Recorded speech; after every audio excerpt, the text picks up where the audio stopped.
Hello friends, so we have started the chapter now. After discussing the precision and accuracy, now these are both the terms, they are correlated as you have seen. So now the further is the error, है ना? error का मतलब होता है means की error अपना बोलते हैं कि इस काम में एरर रह गया यार, है तो वही चीज है कि यहाँ फिजिक्स में इसको अपन भी वैसे ही बोलेंगे, लेकिन इसमें फिजिक्स में क्या है और मैथ्स में क्या आ जाती है, कैलकुलेशन। वो लोग बिना किसी एविडेंस के किसी चीज को एक्सेप्ट नहीं करते हैं, ठीक है ना। तो एरर का मतलब क्या हो गया? एरर का मतलब ये हो गया दोस्तों कि जैसे एक ट्रू वैल्यू है, ठीक है, जैसे आपको पता है कि किसी चीज का जो बॉइलिंग पॉइंट है या किसी चीज का जो मेल्टिंग पॉइंट है वो नॉन रहता है दोस्तों, ठीक है ना। जैसे कोई चीज मेल्ट करती है तो उसका अपने को पता रहता है कि इस टेम्परेचर पे मेल्ट करेगा, तो वो सबको पता है कि ये इस चीज पे मेल्ट कर जाएगा, ठीक है ना। लेकिन अब आपने क्या किया, एक्सपेरिमेंट किया, उसके ऊपर एक्सपेरिमेंट किया, और हो सकता है कि किन्हीं कारणों की वजह से वो जो सच है वो क्या है, ट्रू वैल्यू है, एक्स है, ठीक है। जैसे मैंने आपको पिछले लेक्चर में बताया कि अपन किसी भी जगह पे, प्लेस पे क्या कर सकते हैं, एक्सेलरेशन ड्यू टू ग्रेविटी की वैल्यू निकाल सकते हैं by the use of simple pendulum. तो अपन ऐसे कुछ सोच रहे हैं कि उस जगह पे जो सच है, सच मतलब कि उस जगह की जो वैल्यू है उस पेंडुलम जी की, सॉरी, तो वो एक्स है। लेकिन फिर आपने क्या किया, एक्सपेरिमेंट किया और आपने क्या किया, इसको मेजर किया, ठीक है। तो अपन क्या लिखेंगे, मेजर्ड वैल्यू या एक्सपेरिमेंटल वैल्यू भी चल जाएगा। वो क्या किया आपने, y जो है उसको निकाला।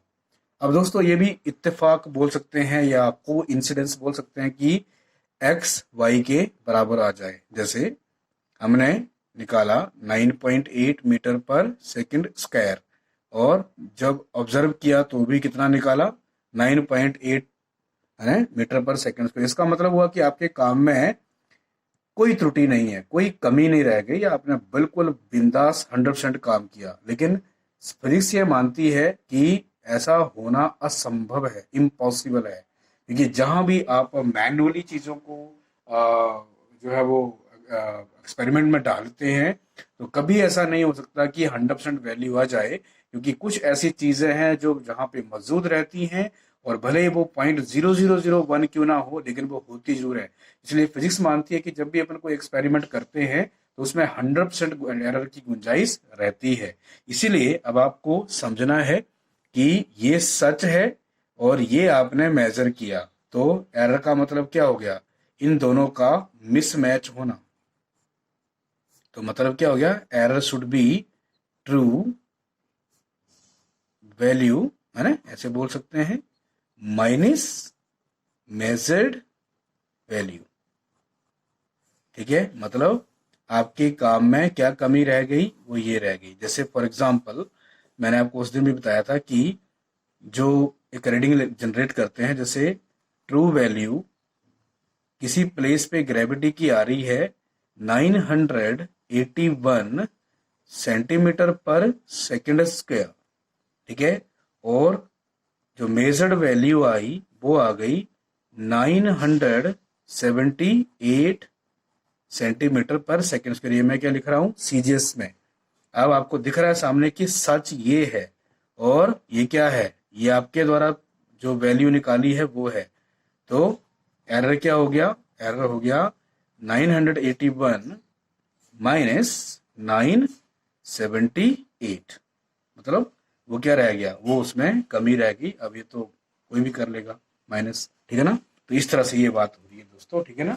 तो ये हो गया एरर की। एरर का मेन फंडा फिजिक्स में क्या लिया जाएगा, कि जो चीज अपन ऑब्जर्व कर रहे हैं और जो सच है, वो जो अंतर रह जाता है उसी को अपन एरर बोलते हैं। अब एरर तो बोल दिया, लेकिन अब ये तो सच है कि ये किसी न किसी कारण से होगा, है ना, ये किसी न किसी कारण से होगा, है ना। एरर जब भी किसी काम में अगर आता है तो उसका क्या होगा दोस्तों, कारण होगा। तो वो कारण की वजह से एरर आ रहा है, और एरर क्या है वो आपने सीख लिया है। तो वही है कि वो कितने प्रकार के हम लोग एरर कॉमिट करते हैं जिसकी वजह से ये गड़बड़ होती है दोस्तों। तो हम लोग इसको जो है वो मेनली 3 कैटेगरी में रखते हैं। ठीक है, किस में रखते हैं? 3 कैटेगरी में, जिसमें नंबर 1 पे आता है सबसे इंपॉर्टेंट सिस्टेमैटिक। क्या बोलते हैं दोस्तों इसको? Systematic error.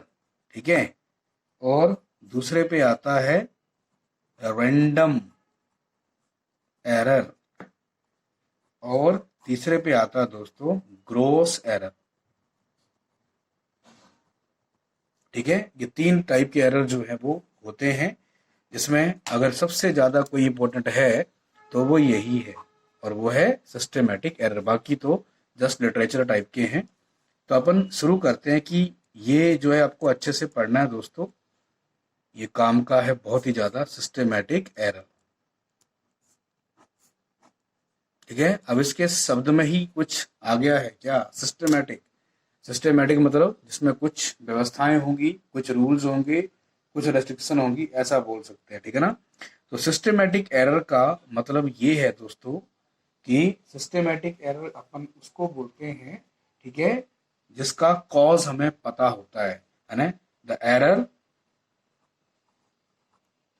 Which flow in one direction, either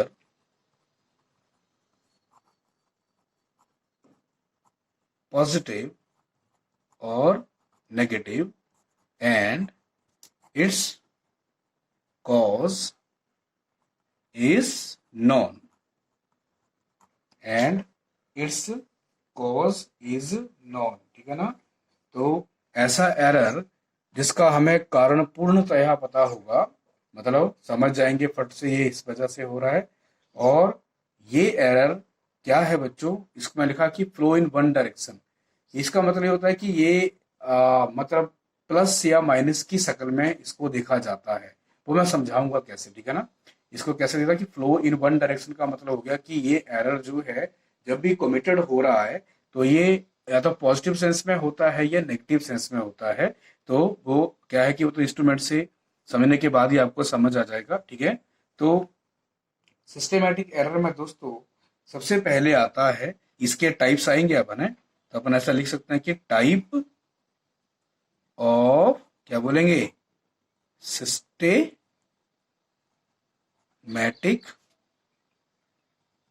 error. तो इसको जो है हमने 2 फैमिली में रखा हुआ है दोस्तों। वो 2 फैमिली हैं बेसिकली। पहला है दोस्तों इंस्ट्रूमेंटल एरर।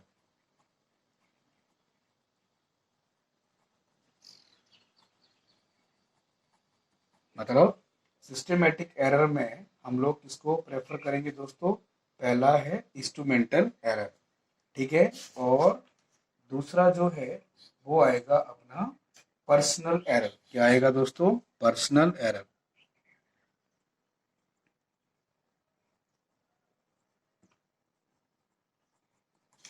दूसरा क्या आएगा हमारे पास? Personal error. ठीक है ना? तो ये अपन अब देखेंगे कि what is the actually meaning of instrumental error, कि इंस्ट्रूमेंटल एरर को हम किस कैटेगरी में डालेंगे। ठीक है ना? तो इंस्ट्रूमेंटल एरर में अब फिर से देखो, ध्यान देना कि हम कर क्या रहे हैं। हम सिस्टेमेटिक एरर से चले हैं और हमने उसको सीधा बोला कि ऐसा एरर जिसका हमें पता होता है और उसके कारण का पता होता है, और साथ में ये इस टाइप का एरर है कि ये या तो पॉजिटिव होता है या नेगेटिव होता है। इतना कहना बिल्कुल सही है, लाजमी है, चल जाएगा। समझ आ गया? और फिर हम आगे ये बात करें हैं कि सिस्टेमेटिक एरर जो है वो बेसिकली 2 टाइप से दिख, और इसमें ये बेसिकली 2 ही मेन माने जाएंगे दोस्तों। लेकिन इसमें अपन चाहें तो एक और चीज को भी इंट्रोड्यूस कर लेते हैं कई बार, वो बात ज्यादा वो नहीं, लेकिन करना पड़ता है कि इंस्ट्रूमेंटल एरर तो हो ही गया, पर्सनल एरर भी हो गया। ठीक है ना? ये किसके अंतर्गत आ रहे हैं? Types of systematic error. मतलब इंस्ट्रूमेंटल एरर का भी हमें ज्ञान होगा कि किस वजह से हो रहा है, पर्सनल एरर का भी हमें ज्ञान होगा कि किस वजह से हो रहा है, और एक और चीज का ज्ञान भी आपको होगा, वो है एक्सटर्नल कॉजेस का। एंड एक और वर्ड इसमें यूज करते हैं अपन, इम्परफेक्शन। ठीक है, ये एक्सटर्नल कॉजेस कुछ मायने रखेंगे और इम्परफेक्शंस मतलब कुछ कमियां कहीं चीज पे। ये तो जैसे डिस्कशन पार्ट है, इसको अपन अच्छे से अब देखते हैं कि क्या क्या होता है। तो इंस्ट्रूमेंटल एरर को अब देखो, पहले सिस्टमेटिक एंटर ये लोग आ गए। अब अपन बात करेंगे किसकी, हम बात करेंगे इंस्ट्रूमेंटल एरर की, जो कि लैब में आप इसके सबसे ज्यादा इसको फेस करेंगे। इंस्ट्रूमेंटल एरर, इंस्ट्रूमेंटल एरर, ठीक है ना। तो इंस्ट्रूमेंटल एरर का मतलब हो गया इंस्ट्रूमेंट से जुड़ा हुआ एरर। ऐसा बोलने में हर्ज नहीं है कि ऐसा एरर जो इंस्ट्रूमेंट से जुड़ेगा और भिन्न भिन्न कारणों के कारण जो है ये एरर पैदा होगा इंस्ट्रूमेंट के कारण। ठीक है, इसमें जो है सबसे इंस्ट्रूमेंट एरर में सबसे जो बड़ा एरर माना जाता है वो है जीरो एरर, है ना। बहुत ही कमाल का है दोस्तों, ये आपको करना है। और एक और है दोस्तों, और वो है दूसरा, वो है लीस्ट काउंट एरर। तो ये तो मैंने आपको अभी रिसेंट सिखाया भी है। और इसी में एक और एरर जुड़ जाता है और वो होता है कांस्टेंट एरर। ठीक है, क्या हो जाता है, कांस्टेंट एरर। तो अब देखो, अब ये जो जीरो एरर है ये भी अपने आप में कमाल का है, लीस्ट काउंट एरर भी अपने आप में कमाल का है। और ये दो ऐसे एरर होते हैं दोस्तों जिनको आप मैथमेटिकली कैलकुलेट कर पाते हो, याद रखिएगा, ठीक है ना। बाकी ये कुछ है, ये भी है, लेकिन ये जो दो लोग हैं इनको आप लैब में आपको इनसे रूबरू होंगे आप लोग, और इस चीज को क्या करेंगे, कैलकुलेट करेंगे, ठीक है ना। तो let us focus on this now. No friends, अब ये चीज को ध्यान से देखें आप लोग। ये जो इंस्ट्रूमेंट है कौन सा, ये इसी का नाम है, सॉरी, हाँ। तो देखो बेटो, ये जो है इस जो डिवाइस का नाम है वो है वर्नियर कैलिपर, ठीक है ना। तो ये चीज आपका पहला ही प्रैक्टिकल आपका होगा जो आपको क्या करेगा, सीखना है ये, ठीक है। तो इसमें आप फटाफट देखें कि क्या क्या है इसमें। इसमें ही वो जीरो एरर का फंडा क्लियर होता है, ठीक है ना। तो देखो, इसमें सबसे पहले ये जो जीरो ये वाली दिख रही है आपको, और ये आगे 10 तक दिया, मतलब ये एक्चुअली में क्या है, 10 सेंटीमीटर है दोस्तों, समझ आ गया आपको। उसके बाद आप इसमें ध्यान से ढंग से देखना, इसमें ये आपको वॉच टाइप की या घड़ी टाइप की कुछ दिख रही है ऊपर, ठीक है ना। तो एक्चुअली में ये इसके जॉज होते हैं, ये और ये वाली पूरा सिस्टम जो है इसके ऊपर मूव करता है, ठीक है। तो आप ध्यान से देखना कि एक जीरो तुम्हें ये दिख रही है और एक जीरो तुम्हें ये दिख रही है। तो जैसे ही इस जॉस को अपन यहाँ स्क्रू लगा रहता है, ये ऊपर दिख रहा है आपको, इसकी मदद से इसको आगे पीछे जो है वो टू एंड फ्रो कर सकते हैं। तो जैसे इस स्क्रू से इसको मूवमेंट देते हैं दोस्तों, तो ये इस तरफ चलता है और यहाँ पे आके चिपक जाता है, तो बंद हो जाता है। बंद होते ही क्या होता है, ये वाली जो जीरो है और ये वाली जीरो, ये दोनों आमने सामने क्या कर जाती हैं, कॉन्साइड कर जाती हैं, ठीक है ना। तो ये अगर होता है कि जब इसका जॉज, इसका मुंह बंद किया अपने दोस्तों, तो उस मुंह को बंद करने पर ये जीरो जो है इस जीरो से कॉन्साइड एक्चुअली में करनी चाहिए, ये सही चीज है दोस्तों। लेकिन अब हुआ क्या है कि ये जीरो अगर मान लो कि बंद करने पर कॉन्साइड नहीं हुई, तो इस टाइप के एरर को अपन बोलते हैं जीरो एरर। अब ये हम पूरी तरह से प्रैक्टिकल में इसको कैलकुलेट करते हैं, इसका विधि है, मेथड है, सब कुछ करेंगे। लेकिन अभी क्या हमें क्यूरी आ रही है कि जीरो और एरर बोलना मतलब एरर है ही नहीं। नो, यहाँ पे जीरो मतलब जीरो एक चीज है, ठीक है ना। तो चीज क्या है, जीरो चीज जो है भाई साहब यहाँ पे रिलेट कर रही है किससे, ये नीचे क्या है, एक बड़ी सी स्केल है और ऊपर भी एक स्केल है, जो ये वाली स्केल फिक्स रहेगी दोस्तों, ये नीचे वाली ये कहीं नहीं जाती। लेकिन ये ऊपर वाली स्केल नाचती रहती है यहां से लेकर यहां तक। वो डिपेंड, जो इसके जॉज हैं दोस्तों, ये जॉज किसका काम करते हैं, यही वो हैं जो डायमेंशन को मापते हैं। मतलब कि जैसे आपको किसी चीज को जो है वो क्या करना हो, मापना है, उसकी विड्थ निकालनी है। जैसे जैसे अभी आप इसको देख सकते हैं, ये देखो कि हम लोगों ने जैसे मान लो एक कॉइन ही ले लिया, ठीक है ना, ये कॉइन है। तो कॉइन का हमें डायमीटर मापना है, ठीक है ना। तो कॉइन का डायमीटर कहाँ स्टार्ट होगा, यहां से लेकर यहां तक, या कोई सिलेंड्रिकल ऑब्जेक्ट भी होगा तो उसका भी हम क्या निकाल सकते हैं, उसका भी हम डायमीटर निकाल सकते हैं। अब वो कैसे रीडिंग लेना है वो हमारा पार्ट नहीं है, आप मेरी बात को समझे, वो तो मैं आपको बिल्कुल टॉप ट्रेन कर दूंगा। लेकिन अभी बात जो है उसको समझे कि जिस वक्त ये जॉज में फंसता है तो ये जो यहाँ से लेकर यहाँ तक जो दूरी है उसी को इन दोनों स्केल की मदद से दोस्तों हम पढ़ते हैं, याद रखिएगा। तो इन दोनों स्केल की तरफ से इसी को बोला गया कि जब इंस्ट्रूमेंट पूरी तरह से बंद होता है, इसके दोनों जॉज आपस में क्या करते हैं, चिपक जाते हैं, तो उस समय पे जो ये वाली जीरो है और जो मेन स्केल की जीरो है वो कॉन्साइड करनी चाहिए। अगर कॉन्साइड करनी कर गई तो हम ये बोलेंगे कि इसमें जीरो एरर नहीं है।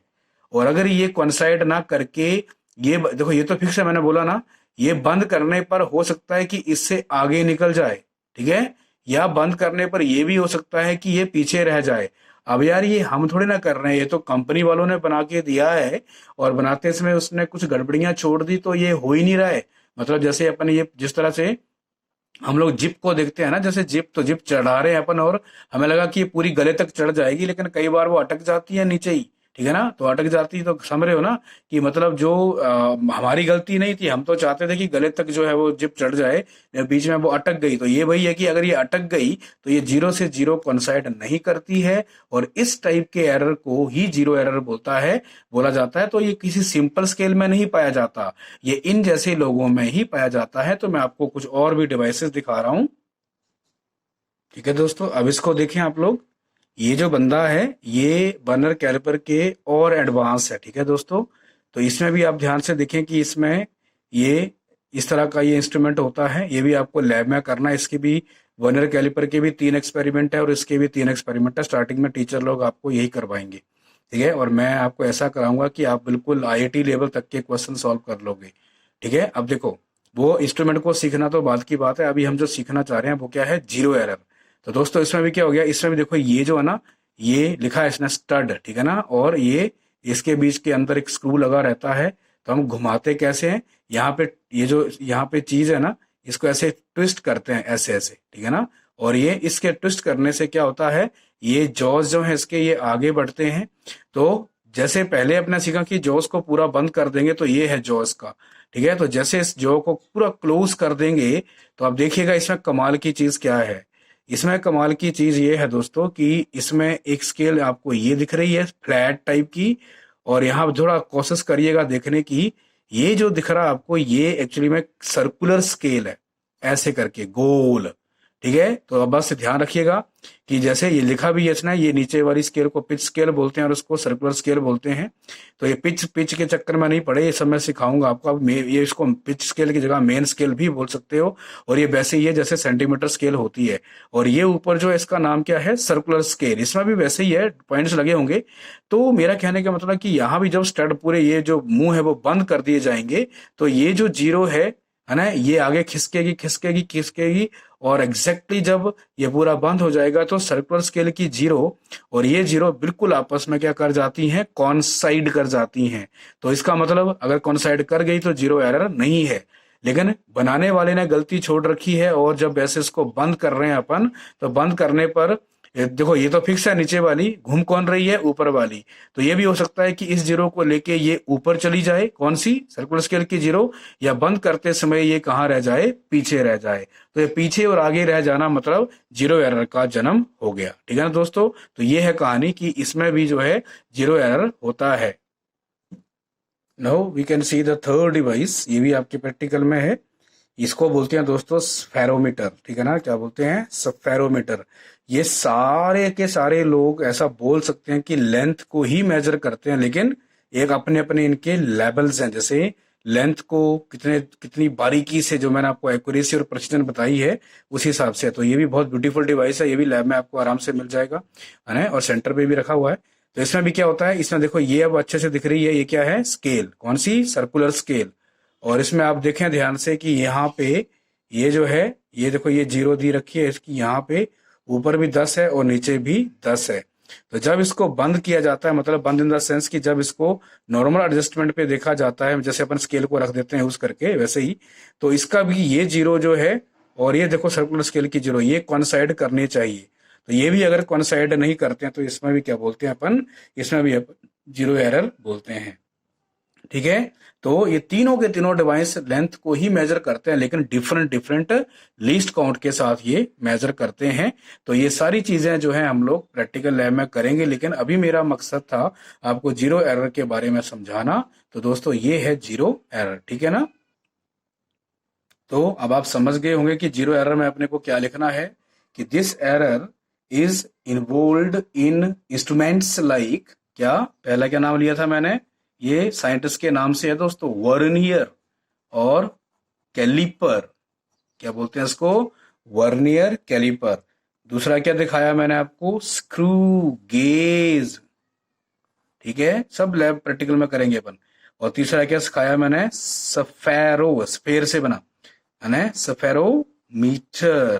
ठीक है ना, तीन लोग दिखा दिए मैंने आपको। तो पहला दिखाया था वर्नियर कैलिपर, दूसरा स्क्रू गेज और तीसरा स्फेरोमीटर। ठीक है ना, तो इन्हीं लोगों में ये ऑप्शन आती है कि इसमें जीरो एरर पाया जाता है। जैसे अपन सिंपल स्केल की बात करें जो अपन घर में यूज करते हैं, छोटे वाली, ठीक है ना, तो उस स्केल में अपन जीरो एरर कैसे लेंगे, क्योंकि उसमें तो एक सिंगल जीरो है। तो जीरो का जीरो से कोइंसाइड करने के लिंक को अपन क्या बोलेंगे, जीरो एरर। पल्ले पड़ गया। तो सिंगल स्केल पे जो जीरो है उसमें जीरो एरर कभी नहीं होता है। ठीक है, इसलिए ये स्पेशल डिवाइसेस जैसे vernier caliper, screw gauge, spherometer, जहां पे दो दो स्केल हैं, वहां पे जीरो का जीरो से कोइंसाइड करने के लिंक को अपन क्या बोलेंगे, जीरो एरर। मतलब जीरो जीरो कोइंसाइड कर गया तो उसमें कोई भी जीरो एरर नहीं है, और जीरो से जीरो नहीं कोइंसाइड किया तो जीरो एरर है। अब उसको कैसे कैलकुलेट करेंगे वो अपन थ्योरी में पढ़ेंगे। अब आता है आगे लीस्ट काउंट एरर। तो इसको मैं डिटेल से आपको बता चुका हूं। लीस्ट काउंट मतलब प्रिसीजन, प्रिसीजन मतलब रेजोल्यूशन। जो स्केल जितनी ज्यादा रिजॉल्व हो पाती है दोस्तों, वो उतनी ही सबसे फाइन रीडिंग जो है वो आपको लेके बताती है।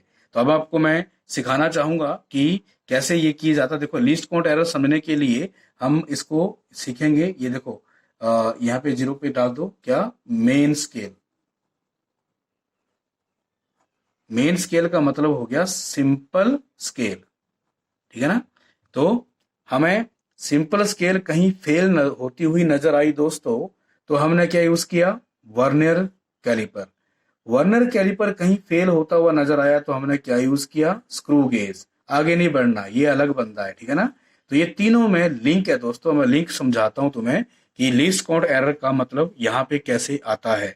देखो, मैं बात करूंगा मेन स्केल की, जो तुमने सिंपल जो घर में स्केल यूज करते हैं उसकी बात कर रहा हूं मैं, मतलब कि सेंटीमीटर स्केल। ठीक है, तो इसमें ये देखो मैं लेके आया हूँ, ये देखो, ये हमने पता है।